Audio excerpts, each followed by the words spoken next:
नमस्कार, स्वागत है आपका एसजीआर एजुकेशन में। तो आज लाइव क्लास तो नहीं आएगी रात को 10 बजे वाली, वो अनअकैडमी पे है फ्री क्लास, आप लोग जॉइन कर लेना। कम्युनिटी में मैंने लिंक दिया है और टेलीग्राम में भी लिंक दे रखा है क्लास का।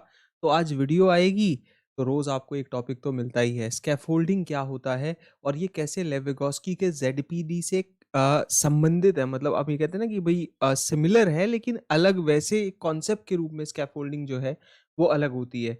आप अनअकैडमी पे एक बहुत नए फीचर का इस्तेमाल कर सकते हैं जिसमें कि आप अपना टेस्ट दीजिए और टेस्ट आप जनरल पेपर जो टीचिंग का पेपर 1 होता है उसका दे सकते हैं, कॉमर्स, मैनेजमेंट, इंग्लिश का दे सकते हैं। अगर आपने आज तक अनअकैडमी का सब्सक्रिप्शन नहीं लिया है, तो आपकी अगर अच्छी रैंक आएगी तो आपको 50% तक स्कॉलरशिप मिल जाएगी। तो ये टेस्ट ज़रूर देना और टेस्ट को अनलॉक करने के लिए कोड यूज़ करना, जो मेरा कोड है SCRYT। इससे आप लोगों को टेस्ट में अच्छी रैंक आने पे 50% तक आपकी फ़ीस कम हो जाएगी और बहुत ही कम फ़ीस में आप सब्सक्रिप्शन से पढ़ाई कर पाएँगे, जिसमें कि रोज़ हमारी 2 क्लासेज़ आती हैं आजकल, 11 बजे और सुबह 6 बजे। और साथ ही साथ जो हर संडे 9 बजे हो रहा है टेस्ट, वो तो दीजिए ही स्कॉलरशिप का। और ये सिर्फ़ जो है मई में रहेगा, हर संडे 9 बजे। उसके बाद फिर कॉमर्स में अभी हम अनअकैडमी के चैनल पे ही संकल्प बैच चला रहे हैं, जिसमें कि हम कॉमर्स की क्लासेस कर रहे हैं रोज़ 2 बजे, तो वो भी आप चेकआउट कर सकते हैं।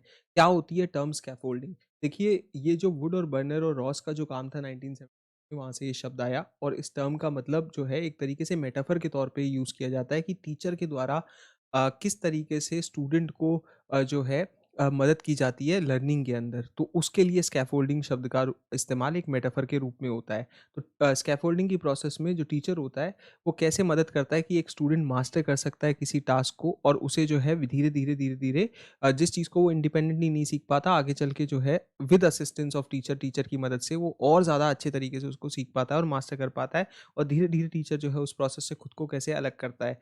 तो एक इम्पोर्टेंस आप यहाँ से ये भी समझ सकते हो कि भई अगर कोई चीज़ है जिसमें कि आपको अनअसिस्ट रख दिया, मतलब जिसमें मदद नहीं की, तो यहाँ टीचर क्या करता है कि अनअसिस्ट नहीं रखता, लेकिन हाँ, जो कैपेबिलिटी है, जो स्टूडेंट की करंट कैपेसिटी है, उसको ध्यान में रखते हुए उसको ऐसे टास्क देता है जो बियॉन्ड उसकी कैपेसिटी के हो। लेकिन उसमें धीरे-धीरे स्टूडेंट जो है एरर तो करेगा ही, तो टीचर फीडबैक करेगा, प्रॉम्प्ट करेगा और स्टूडेंट जो है वो अपना गोल अचीव कर लेगा।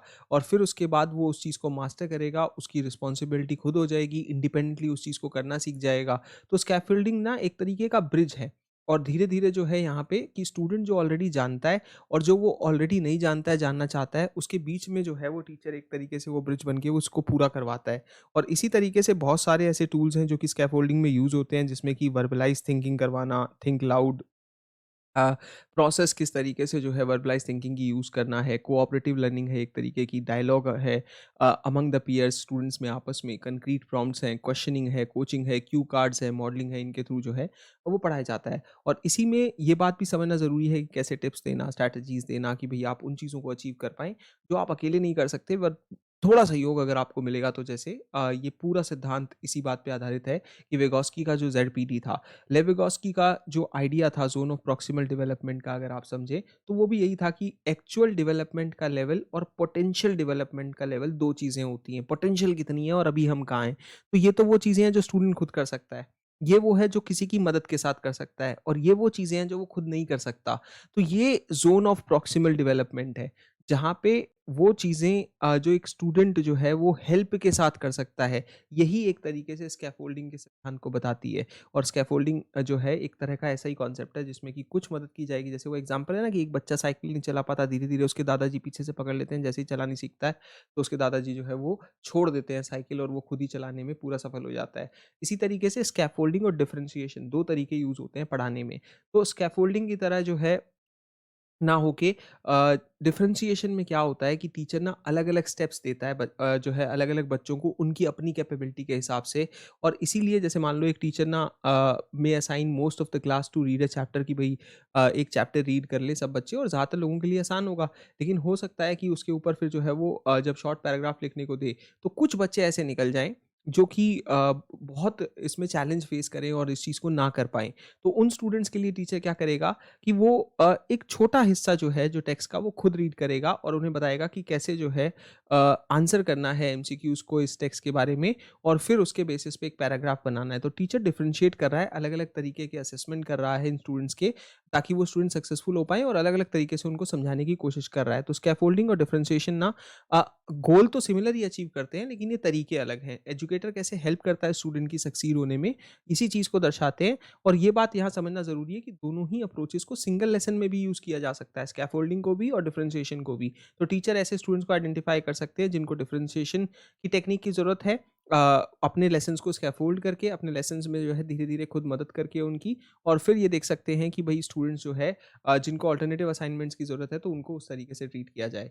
तो स्कैफोल्डिंग का अर्थ तो होता है ब्रेक करना एक लेसन को, कॉन्सेप्ट को, स्किल को छोटे-छोटे पार्ट्स में, जबकि डिफरेंट स्टूडेंट्स को डिफरेंट मेथड से पढ़ाना जो है, और डिफरेंट मेथड ऑफ लर्निंग के साथ जोड़ना, ये डिफरेंशिएशन का काम है।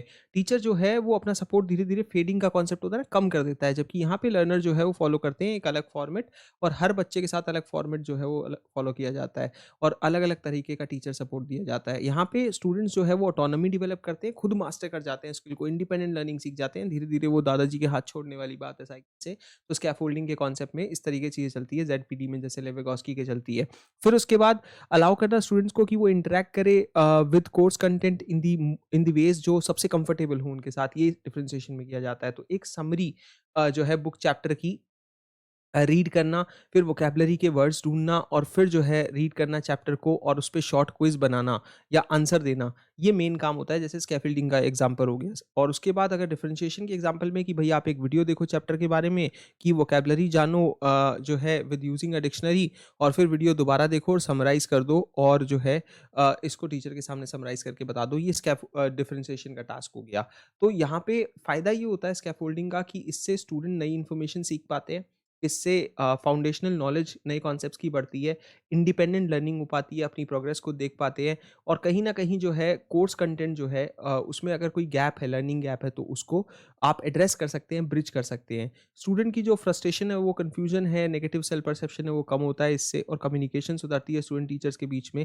और ये बात भी ध्यान रखना कि allowing the students to fail productively, मतलब कि किस तरीके से ये समझना कि भई स्टूडेंट्स खुद हेल्प कैसे माँग सकते हैं, टीचर्स को कैसे इन्वॉल्व कर सकते हैं प्रोसेस में, और क्लास को ऑर्गेनाइज़ रखने में। उम्मीद करता हूँ ये टॉपिक आपको समझ में आएगा। मैंने रिसेंटली बहुत सारे टॉपिक्स यहाँ पे डाले हैं, जो कि 2023 के एग्ज़ाम में आ रहे हैं, स्कैफोल्डिंग भी उसमें से ही एक है। अच्छे से कर लीजिए सब वीडियोज़ को। मिलते हैं 10 बजे की क्लास में, फ्री क्लास में। टेलीग्राम चैनल जॉइन कर लो, चैनल को सब्सक्राइब करो, ताकि ऐसा ही मीनिंगफुल कंटेंट जो है वो हम लगातार आपको दे सकें, और जो है ये वीडियोज़ ज़्यादा लोगों तक पहुँच सके। आपका बहुत-बहुत शुक्रिया।